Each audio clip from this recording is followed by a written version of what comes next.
So everybody can hear me from the back as well. Yeah. All good. Yeah. Yeah.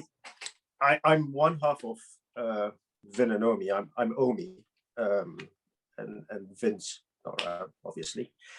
But we're a sustainable brand, and we'd like to call ourselves an ideology rather than a fashion brand. So just a very quick speed up. If not, you could look at our website. But we started in 2000 when we first met, and prior to that, I was a fashion photographer, and Vin was a sculptor. And I was working on shoots. I shot the Spice Girls. I don't know whether you all know who the Spice Girls is. You're probably too young, but I was doing a lot of shoots around then and doing the Louis Vuitton campaign and Calvin Klein campaigns and stuff. And we started to notice a lot of waste. So when you go on a shoot, the amount of clothes get called, it's crazy. So Vin and I met Vin at a party, and we had this crazy idea to start a sustainable label. So back then, I went back to St. Martin's and I spoke to my ex-lecturers and stuff, and I said, hey, I want to be a fashion designer. And so they did a crash course with me, and off we went, and we started to work around the idea. So we wanted to get everything right at the start. So we were up for the New Generation Award back then, and the British Fashion Council would call us hippies because sustainability was never a language in fashion. 20 years ago, it was just something that nobody would ever thought about. So Vin and I decided to really understand what it would take. So from that point, there was pre-internet, pre-social media, pre-Twitter, Instagram and stuff. We started to build this idea of how we could reinvest our money. And at that time, we were looking at our friends that were, 6 months into the business, and they were, $500,000 in the reds, $1 million in the reds, young brands, fresh grads who get thrown into the limelight. So designers that you see at London Fashion Week, the young designers, they're all struggling with this debt that is just constantly building up, because we started to think, well, sustainability is not just the garments or the material, but it's an entire symbiotic process. And we started to write a lot of theories around that, and we received a science scholarship, a national science scholarship. And we were very lucky. I mean, we were the only fashion designers who got the science scholarship, and there was 450 scholars at that time around the world, and they were all science-based scholars and mathematicians and stuff. And the beauty with that was we got to interact a lot with them via a channel that they created, and we were chatting with a lot of people from Silicon Valley and NASA, and that led us to work a lot with NASA technology and the automotive industry and the Silicon Valley. And we started to piece together, and we started to realize, and at the start, we were drawing at one point in our studio, we had a whole wall drawn up with little maps on where we think the brand should go. And whilst doing that, we were still making stuff for, we were collaborating with John at Dior and making couture pieces with our fabrics. We would be testing fabrics in the studio. I'll call him up and say, hey, John, we've got this new fabric. Would you like to, do you want to try it? And he was like, yeah, let's make a skirt for couture show. And, you don't know whether the fabric's going to stay on the catwalk, it's going to fall apart. But it was great. We had that sort of opportunity to really test the market. And so whilst we were doing that, we received the science scholarship, and Vin and I very quickly understood that sustainability is more than just design and materials.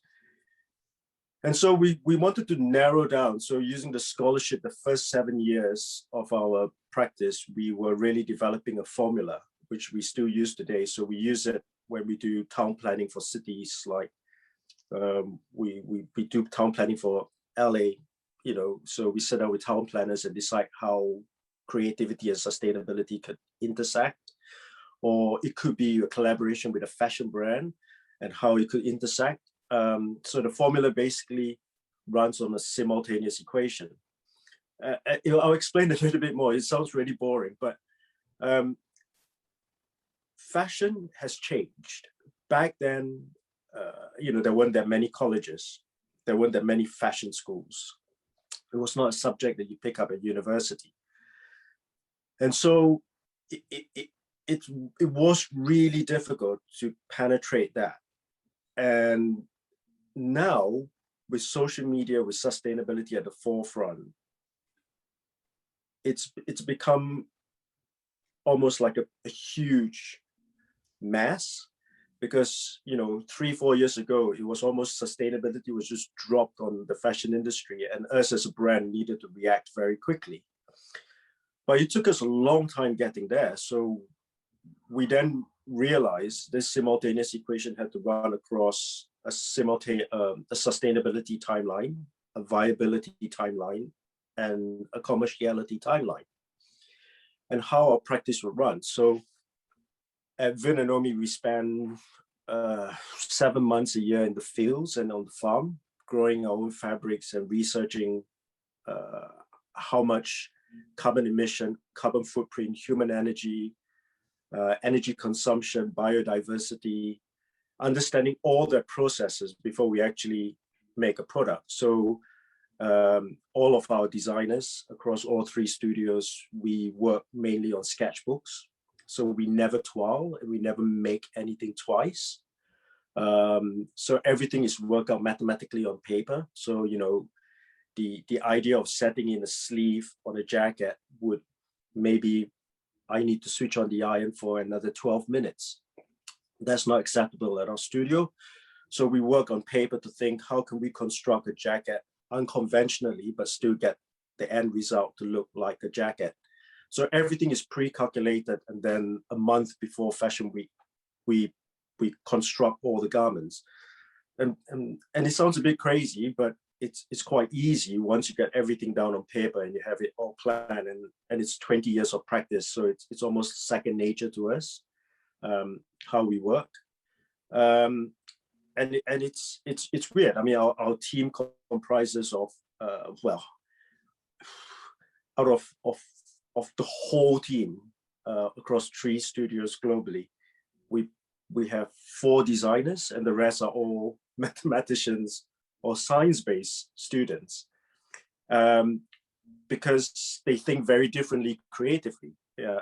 They think more logically and more constructively, on how things can be put together. And it works for us as a studio. So as a brand, it's difficult because there's this huge conflict between sustainability and ethics. And there's nothing wrong being an ethical fashion brand, but I think there's a huge mix-up in fashion where people mix the both together. So things like fair wage,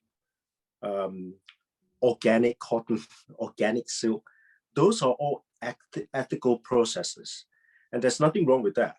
But ethical fashion do not run on sustainability practices. It's 2 different subjects. So sustainability has got a lot of science and math and calculations involved with it, and really understanding your raw material. And ethical fashion is looking at human rights, animal abuse, animal testing, all the sort of stuff that goes with it. So take, for example, mycelium, mushroom. So there's something that we've been developing over the last 10 years. And the problem with mycelium, as you see with Hermes and Adidas with Stella and stuff making mycelium, the issue you have with fashion is because it's gone from 0 to 100 with sustainability, everybody's just doing it without really thinking. But it's more sustainable using fur than, say, using organic cotton. It sounds crazy, but that's the reality. If you look at sustainability ethically, not right. So mycelium mushroom in the product that you see with Hermes and stuff has got virgin silicon injected in it to create that. So for us as a brand, we wanted to be really transparent and we wanted to be true to the word sustainability. So for the first 7 years, Vin and I, we've been making a lot of one-off stuff. So dressing people like Marilyn Manson and doing Lady Gaga and stuff, but they were really us testing our practice. From a brand point of view, if you have a look at our manifesto, we're not that interested in celebrity endorsement because unless they share the same ethos as us and the same goals, so slightly a little bit more punk in our concept and our thinking. So it just sort of developed that way, and it's hard because you're sort of swimming against the grain. I mean, till today, the British Fashion Council will never consider it as a fashion brand. Why? Because we're not selling in 300 stores, and it doesn't matter because what we do, we sell and we make. We have a unique client base, and I think with fashion, I always tell students, I say, you know, it's so important that you'll take extra classes. So it's one of the things that Vin and I have been pushing with our educational scheme, which is to encourage universities to actually have mathematical modular, science modular, business modular into a design class, because design is so secondary. It's not even, you know, everything has been done. It's whether you got it or you don't. But what is difficult to find from an employer's point of view is to find those brains that think really outside the box and they present an idea that is not design based. So a lot of people that we employ out of university, which is quite rare, usually they have a lot of working experience. A lot of them come with a very different perspective and usually not from a design background. You know, they come with a really science problem. And as a company, Vin Omi, we never work around positive spaces, because if there's anything positive, usually there is a solution already to create that space. So as a brand, we tend to gravitate towards negative spaces, because within negative spaces is where you see problems that need solving. And we still have the sort of university mentality with the entire team, where we sit down every week, whether via Zoom or if we're all in the same studio, which is rarely. And we are all throwing out problems and we are trying to problem solve. And the idea is pretty much like the university setting, where at university, you're there to innovate. And, you know, it's 3 years of your life where you have not a lot of responsibility. You have some responsibility, you know, but you have the luxury to innovate new ideas. And it's not really about following a curriculum. You know, I always tell students, I say, you know, if you're at university, you just need to ask your tutor those really awkward questions, like, why am I signing up to this course? If I do this coursework, what is your employment rate from last year graduates? You know, before I invest my money in here. So it's not really about facilities, whether you have the best, you know, I don't know, dorm and computers and stuff. I mean, those are irrelevant. I mean, when I was at university, we had dial-up computers, and we had one in the library at St. Martin's, and the queue was ridiculously long. So you have to put your bag there, go for lunch, go for a lecture, come back down, and your bag's probably moved 3 spots, and then you're still waiting to use the computer. So as a brand, Vin and I, we developed that way. So Vin and Omi, and we're lucky because we've always beat our own drum, and one thing leads to the other, and then, you know, Like, for example, working with Prince Charles was a bit weird. We got invited for tea before Harry and Meghan's wedding, and I thought it was a joke, so I wore a onesie, and I went there, and it was real. he was walking in the door, and we just stood there talking for about 10 minutes, and we were pissing ourselves laughing. I mean, he's got a great sense of humor, and as he left, we thought, well, we're a punk brand. I mean, if you saw the things that we do and the shit that we do with Gaga and stuff, you'd probably be like, die or something, roll over and die. And then the following week, we received a letter from him, and we went to Highgrove, and we walked around the garden, and we started this idea of using UK weeds. And again, it's as a brand, it's so important for us to understand biodiversity and really understanding what sustainability really, what it really means. And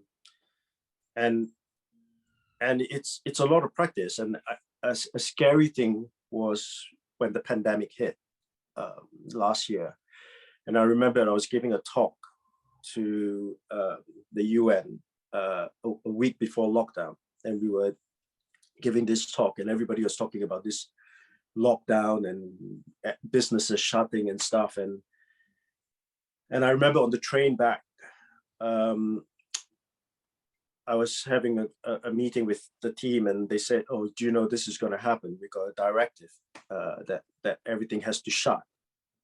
At that point, Vin and I thought, okay, this is the time where we have to really put our money where our mouth is, because we have this great idea of a sustainable brand from all angles, and everybody will be looking at us at this point. And I remember at the end of February, we diverted all of our September and February Fashion Week funds to supporting the NHS with PPE. And at that time, we were sitting down thinking, gosh, this formula better work, because brands will be dying. And 2 months into the pandemic, we signed 4 new contracts. August last year, we were up 21.6% in profit. We paid all our staff throughout lockdown to today. None of them went on furlough.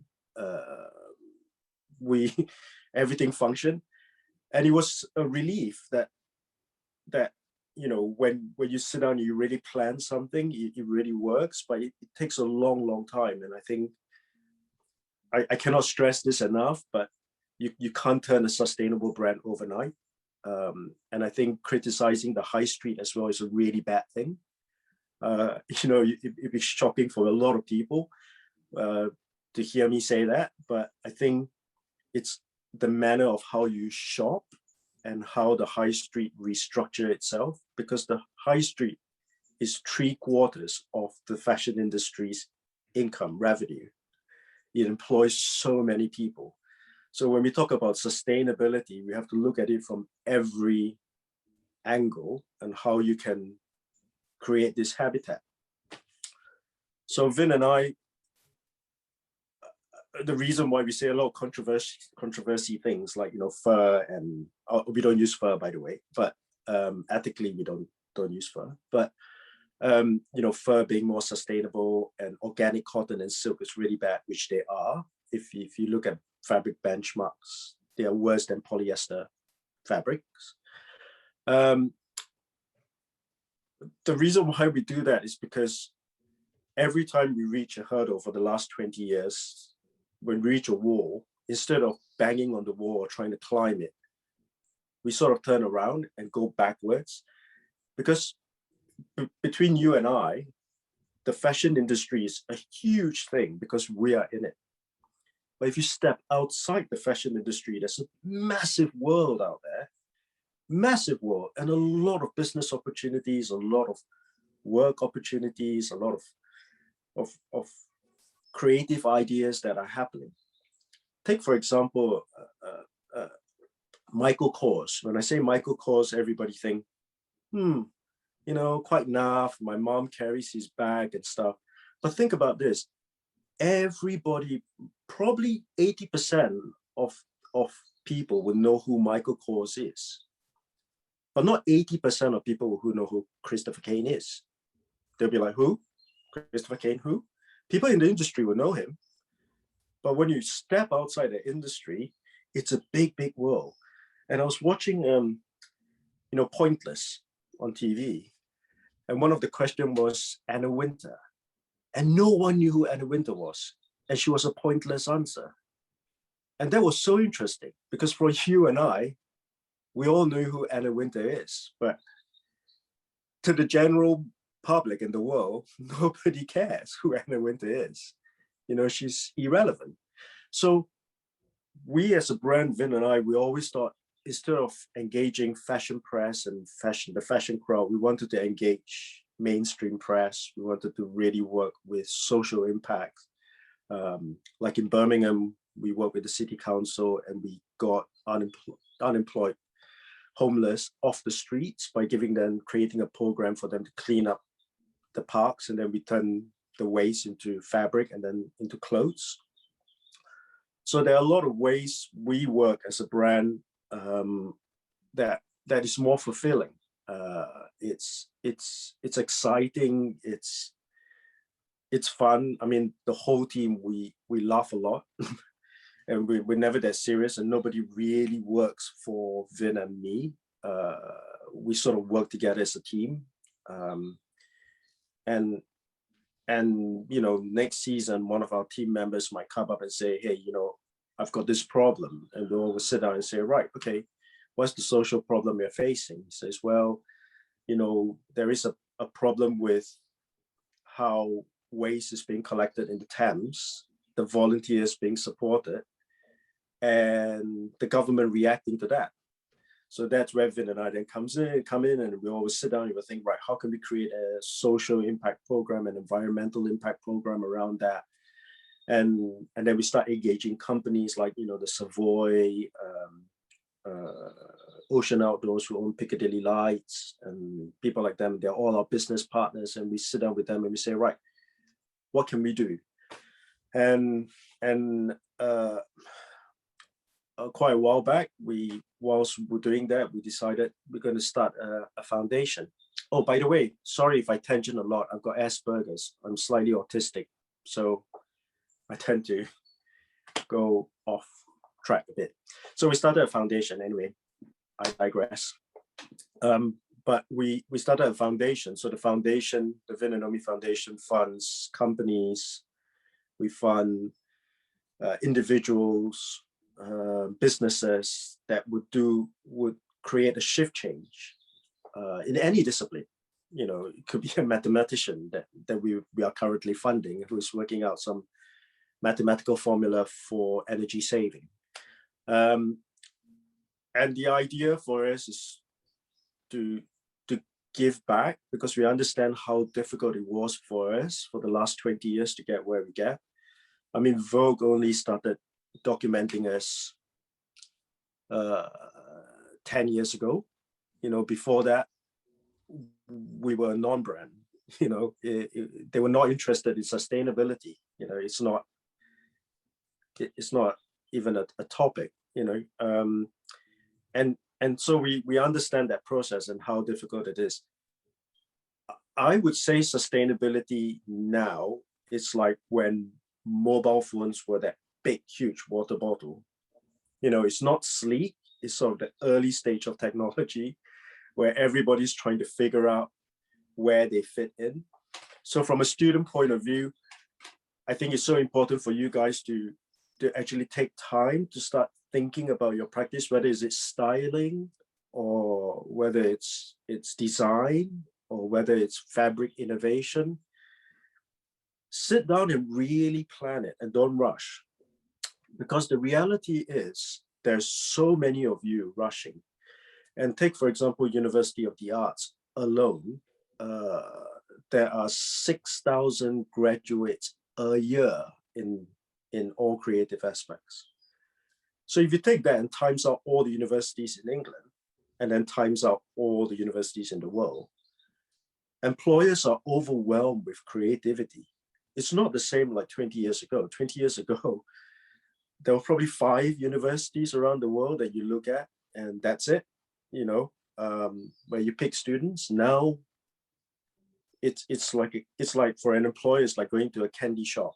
You're just constantly bombarded with portfolios, and you need to start thinking of innovative ways how you're going to bring your product. I mean, one of the things we absolutely hate is when students come up to us and say, I'm inspired by this brand. And we'll be like, okay, bye. Not interested, because it's been done. Or if we see another collage, portfolio where you stick on things and stick on things, we would die, because that's what everybody else does. And a classic example was before the lockdown, I was invited to Graduate Fashion Week. And at the finale, they were sending out all the different universities and all the top students. And at one point, the stylist behind the show producer was sending out the wrong designer with the wrong university, and the collections were all mixed up. And the reason was because everybody was designing practically almost the same thing. You can't tell anyone apart. So we were sitting down in the front going, didn't we see that already?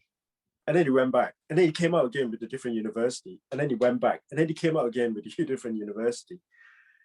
And that's shocking, because there's no more individuality. Nobody's actually innovating, and nobody's actually thinking of how they're going to sustain a business or sustain design.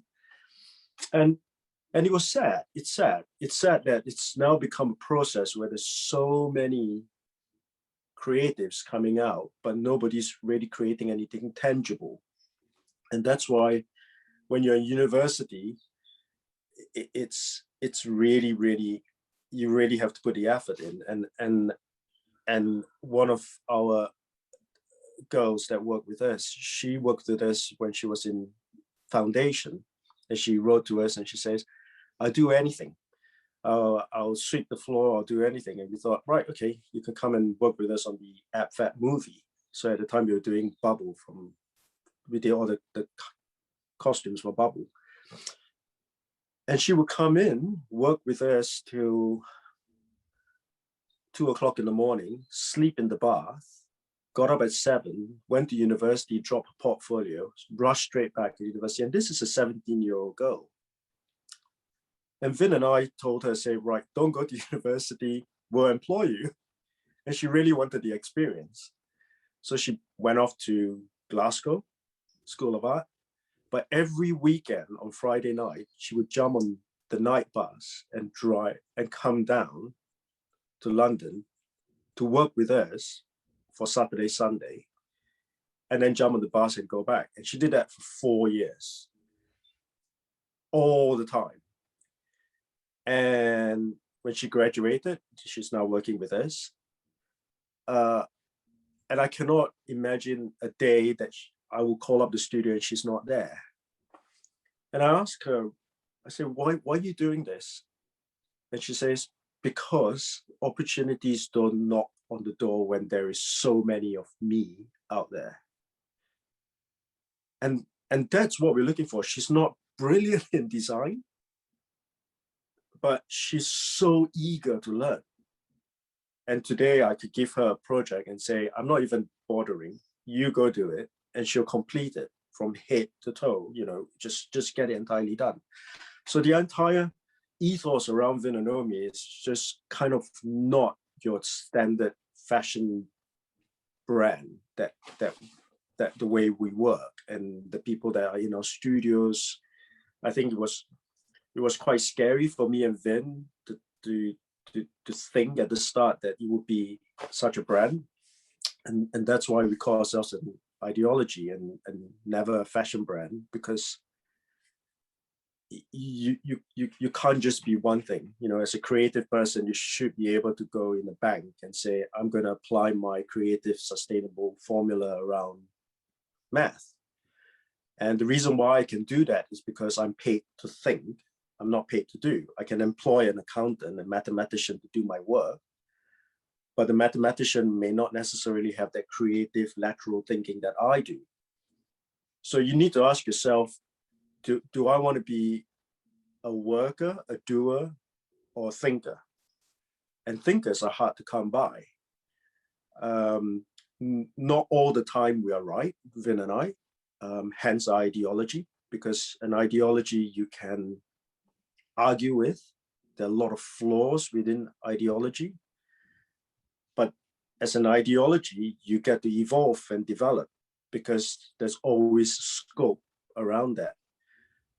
And that's why you find very few designers at the top thinking that way. And you always wonder, I don't understand why these designers, they get to go into all these little slots and all these positions that they are. And half of them can't sew to save their life. And that's because they are thinkers. Because you can always employ somebody to sew your garment, but you can't employ somebody to think for you. And I think that's where you need to start sitting down and think how your practice will go. Do you guys just want to be doers or thinkers? And if you want to be thinkers, my suggestion is stop buying Vogue, stop reading fashion magazines, stop reading fashion blogs, and then try to develop a style. And I guarantee you, it will be the hardest thing in the world. Because if you take away all references in front of you, what you left to work with is nothing. So you're going to have to think of something right from the scratch. And Vin and I, we don't work in London. So our studios are always in the country. We're outside New York, outside LA, and outside London. So we position ourselves in the Cotswolds. And you stripped off all references. So all of our staff live, they're all city folks and they all moved. And the idea is because we want every day to be a blank canvas. I don't want to be influenced walking down the street thinking, oh, crop tops are the next big thing. No, it's not the next big thing because everybody's wearing it. Crop trousers. Oh, that's the next big thing. No, it's not because it's all on the streets. And subconsciously, we as creatives are constantly absorbing all these ideas. And it becomes really not your idea. So Vin and I, we tend to work always in a very sterile environment where we have no influences. And environment, I mean city living. I do love the city. I go in there when I need to for work or fashion week and stuff. But having that blank canvas is so important. So it's something maybe you can start thinking about, like, try a week without any references. Switch off your social media, switch off all your internet, don't watch television, don't pick up a magazine, get a new sketchbook and say, right, I'm going to sit down and try to innovate a new style, a new idea. And by the way, if you're innovating around style, you don't have a business because style evolves constantly. So it needs to be something a little bit more tangible.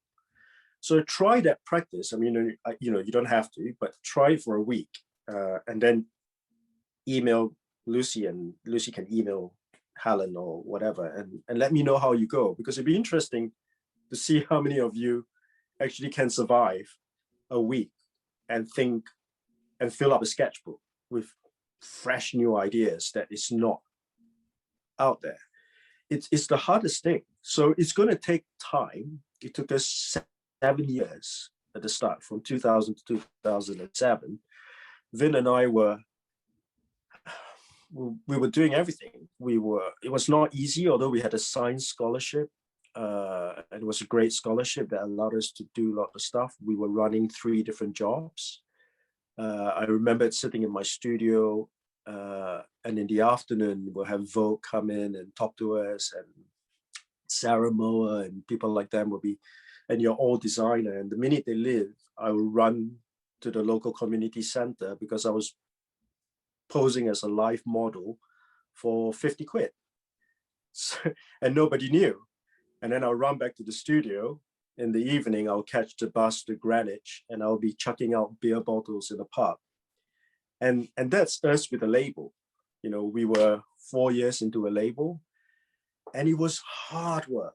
and nobody knew. And at that time, you know, you go back in the studio and we pretend to be all, yeah, we are cool designers, and you know, this is our only job. It is a really, really hard path to take. But for us, again, if it was just purely just designing, I would have given up. I think the fact that because there was so much that we were doing around our design, around sustainability, around social impact, environmental impact, educational impact, the people that we were meeting, the effect that you see, like getting homeless people off the streets, those were so fulfilling to what we were doing. And that really kept us going on. It sounds crazy, but it was great. And the other thing that really kept us going was being knocked down. Vin and I are one of those stubborn ones that the minute you say no, we are going to do it. That's just no way around it. And the more the British Fashion Council was knocking us down, the more we were going, no, it's going to be the next bigger thing. And every season we're sitting down thinking, like, you know, one season we took over St. Pancras Station in London, where they shut down the station and they held Eurostar at the back. And we did a show at the station. And I remember Vin and I said, I don't know how we're going to top that, because what else are we going to do next season? And then the following season, we took over Piccadilly Lights. And so our entire show was screened on the lights, which was really exciting. And then, you know, you went up there. And then the following season, you know, we got called into the British Fashion Council again, and they wagged their finger at us and they say, oh, you know, you guys are rebels, you're doing things by yourself, you're not consulting and stuff. And we went, nope, right, we're going to do it, Prince Charles. And then we started working with Prince Charles. And, you know, it's that sort of mentality and fight you need to have. And you need to start sitting down and think that I don't want to fall into another system. The system is flawed. The fashion system is entirely flawed. I mean, brands that you and I know are, you know, 46 million in the reds. And I'm not talking about a big brand. I'm talking about contemporary brands, my contemporaries, you know, around Fashion Week. You know, you see all the young brands. And if you go to Companies House and you Google, for example, you know, a designer, and you look at what they have, I mean, it's shocking. The reality is you're 46 million in the reds and you're 27 years old, which means you're unemployable. Because no matter how creative you are, you're not that creative when you're running a 46 million in the reds company. So therefore, you'll always be known as a failed designer. And that was something that Vin and I really didn't want us to be, because when we started, our friends were, you know, all the new generation friends, and they were running in serious debt, and they're not sleeping. And Vin and I just went, this can't be it. So for us, sustainability from that point of view wasn't just about developing new fabrics.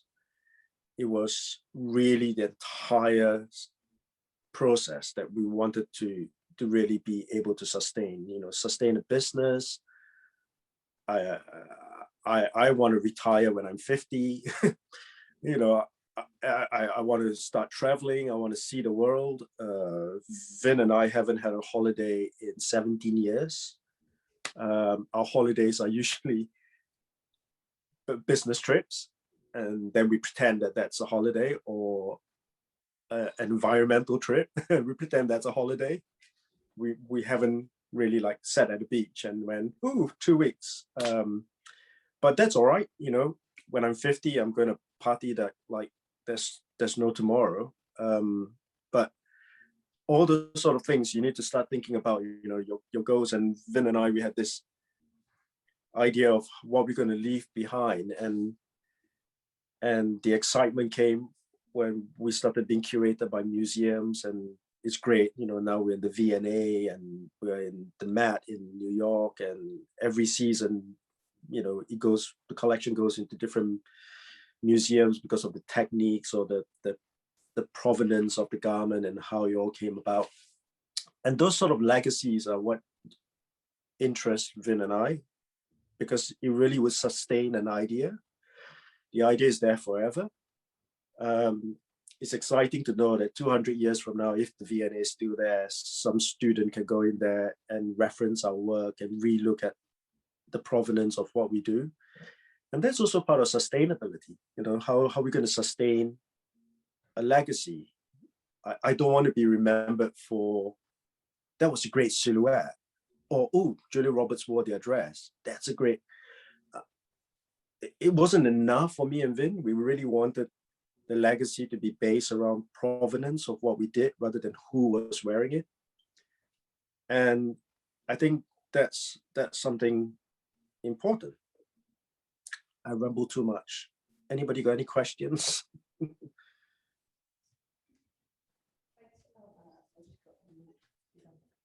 Hi, Omi. I'm Christine. Hello. I look after this program. I look after fashion styling image makers. Thank you so much for that. It was beautiful and super. I don't know, really held the room. I love that. Make us listen. Which I think is beautiful. Yeah. Has anybody got any specific questions? Has anybody got any questions you want to come up and ask them, or do you want to? Has anybody got any? Yeah.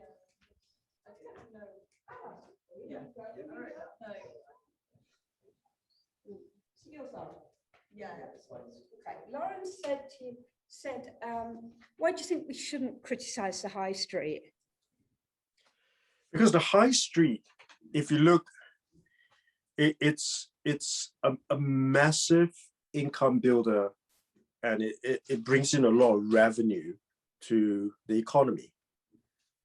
Fashion is the second largest industry in the UK or in the world. It employs so many people. So this infrastructure is really, really important. You can criticize their practice in terms of how they produce, where they produce, whether there's a lot of, you know, like, for example, now is Fashion Revolution Week, you know, who made your clothes, the disaster in all sides, good criticizing something without a solution. And I think there lies the problem. We cannot shut an entire industry. So say, for example, Topshop. When Topshop shut, the impact it had on unemployment was massive, huge. Think about all the people that work there. Think about all the people behind the scenes working there. Think of all the designers, the production, you know, so there is a massive, massive hierarchy there. So the solution would be you guys. You guys are the solution. You're the people that should be going to the high street, getting employed by them, bringing fresh, new, sustainable ideas and saying, right, this is new ideas that we're going to change. This is the way we're going to function. This is the way we're going to change production. This is the way we're going to change ideology within the brand. Because the problem is, big brands cannot go backwards because there's so much investment in there. You know, it's sort of like saying losing money. And you can't.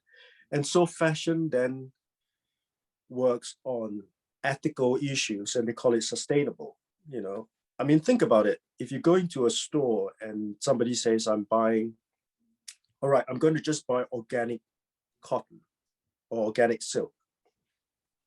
Organic only means that there's no pesticide used on the growing process. That's all it means. The entire sericulture process, the entire development of cotton is still one of the worst in the world. So on the benchmark, you're better off using polyester that uses 20% energy than using organic cotton or organic silk.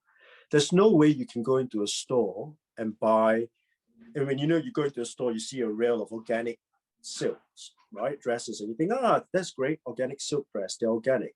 So I'm being sustainable. No, you're not.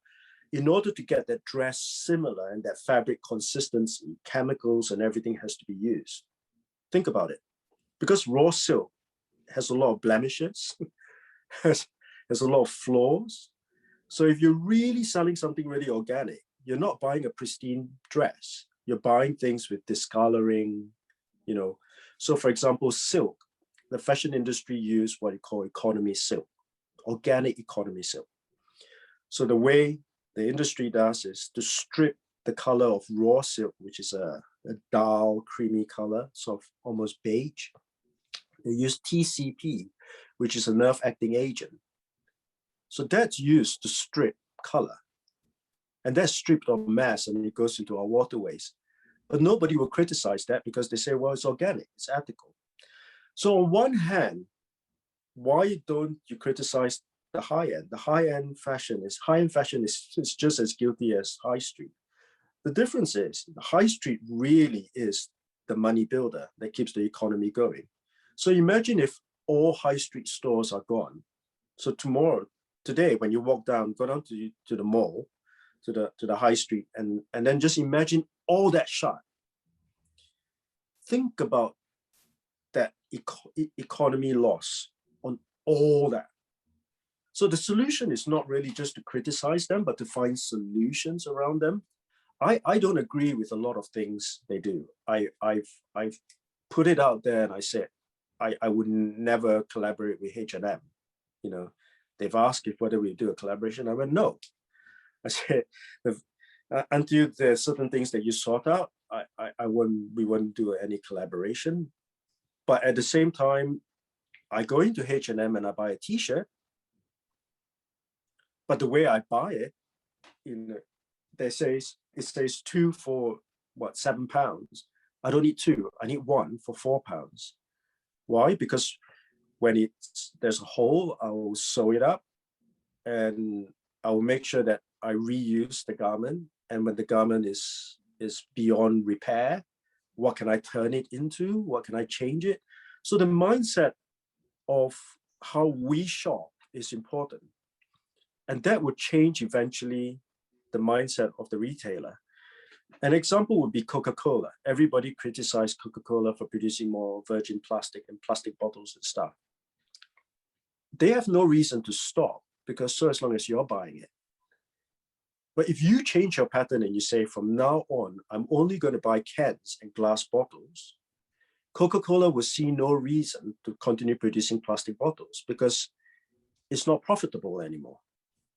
There's no more profit in that. So I'm going to shift all my production into creating metal cans and glass. So thinking outside the box is so important. So rather than just, since the whole world's criticizing the high street around sustainability, I need to jump on that bandwagon and criticize. No, step outside and then have a look. So that's what Vin and I and our team, we do a lot. So rather than criticize a problem, and an example would be the Savoy. They are one of our partners, and a lot of people say, well, hotels are not sustainable. No, they're not. But that's the beauty. We get in there and we change their ideas. So we collect all of their plastic waste. Something they can't control because guests bring plastic in the hotel. They can't say no plastic in the hotel. So we take that, we convert it into scarves for their gift shops. It then helps them create revenue from hotel waste. The guest then gets really excited thinking, wow, our waste is used to produce that. And it's exciting. And for example, although the British Fashion Council, it's always on our case, but we thought, all right, we'll help you. What we'll do is we'll collect all of London Fashion Week men's plastic and we'll turn it into our collection. And we did that. And it was a great project because London College of Fashion got involved and they created all these bins that was placed around London Fashion Week men's, and we collected all the plastic bottles and we showed what fashion waste was. So rather than criticize a sponsor like Evian who sponsors London Fashion Week, we thought, right, rather than criticize you, let us help you. Let us see what we can do. So I wouldn't try to just criticize. I would always try to think of a solution before you criticize, because it's a bigger picture out there.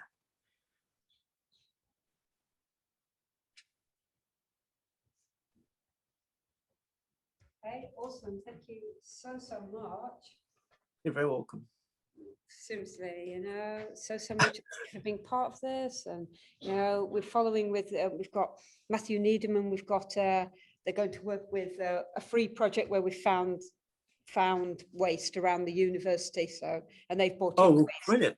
So this, you're kicking off the day sort of thing, because at 12 we're going to start making, which is brilliant. So we're not a making course, we're styling image making course. And so the students do. So what do you do? Say that again. So what do you do as a styling image? We create images for industry sort of thing. We make the images. Oh, right. So styling. So yeah, stylists. We take the photos as well. So it's a unique course. A lot of courses in the country train students to be like photographers or more styling, whereas I believe that you can be a bit polymathic. You don't have to think, you don't have to use these labels like I'm a fashion photographer or I'm a stylist. No. We could just grab a bag of clothes and go and take photos of, you don't have to be the photographer stylist. So no. We're kind of coming at it from, but the students naturally find their own way. So some of them will be photographers, some of them might go into this merchandising, some might go into, you know, they find the niche that they want to work in naturally. That's really it just grows. It grows from them. They're the ones that like create their own destiny, if that makes sense, by putting it into practice. I think it's really good, and I think it's also important to, you know, like back to where I was saying before, which was is to shut off all references as a stylist. It's really difficult, but you know, when I was taking pictures, and I remember the Hugo Boss campaign for 2001, and I wasn't up for the job, and my agent said, you know, there's a party, and I said, right, get me an invite to the party. And I saw, you know, Werner, the Hugo Boss model, and I dragged him, and he was wearing this white shirt with Hugo in 2001, and I dragged him into the changing room, which was beautiful, and I started photographing him there, and I took out the roll of film, and I said to my agent, I said, take this to Hugo Boss and tell them if they want it, they can pay me. If they don't, fine, they can have it. And a week later, I got the contract, and they went and loved it so much, and it became the campaign. I think it's so important to constantly think as a stylist, not to get influenced by the industry. Your reference points should always be outside. And also another really important thing as a stylist or a photographer is critical history studies. So you always wonder why the top stylists, designers think, you know, when they say, for example, if I give you a project and I say, I want you to style something around the word pig, you'll be thinking that pink, round thing, fluffy, cute, Paris Hilton. But critical history study paths work very differently. So the word pig, take for example the word pig, and if you go back in history to the 70s, from now to the 70s, police were started to call pigs. So all of a sudden your styling changes from that pink to maybe more uniforms, police, riots, because that was the slang for police. Then if you go further back to the 1800s, the 1700s, pigs were actually prostitute boyfriends. So at the dock, prostitutes always have boyfriends called pigs, so that young toy boys that they can shag. So all of a sudden your styling has now changed. So from the word pig, you're actually thinking of nice lace blouse and, you know, disheveled look, long hair with a short little ponytail at the back. So it's so important from a stylist point of view to have that critical history study path and think, how can I go backwards and start thinking about what it really means? So don't try to be literal stylists. That's why I say, take away everything, every reference, and then look outside. Super amazing. Thank you so much. Thank you. Lucy's back here. Yes, I'm back now. And we're going to go on to our other talk now. But thank you so much for joining us. Very welcome. It's been very insightful Yeah. and really Cool. helpful for us. And it's just great to hear direct from people again about thought processes and how things run, because you can read interviews and you can read, you know, look on websites and stuff, but to hear how people, I love hearing it direct always from people. I always tell students to actually watch videos and watch YouTubes and of anybody talking, because I think it's great to hear exactly, not always what other people think of somebody. Do you know, I Yeah. love like when it comes direct. I think it's super cool. So brilliant. Sorry, Thank I, you I so ramble. much. I ramble a lot because I'm slightly autistic. But No, Hey, don't it's worry. fine. You know. Thank you so Thank you much. so much. thank you. Good luck, guys. Thank you. Bye. Bye. Oh, so cute.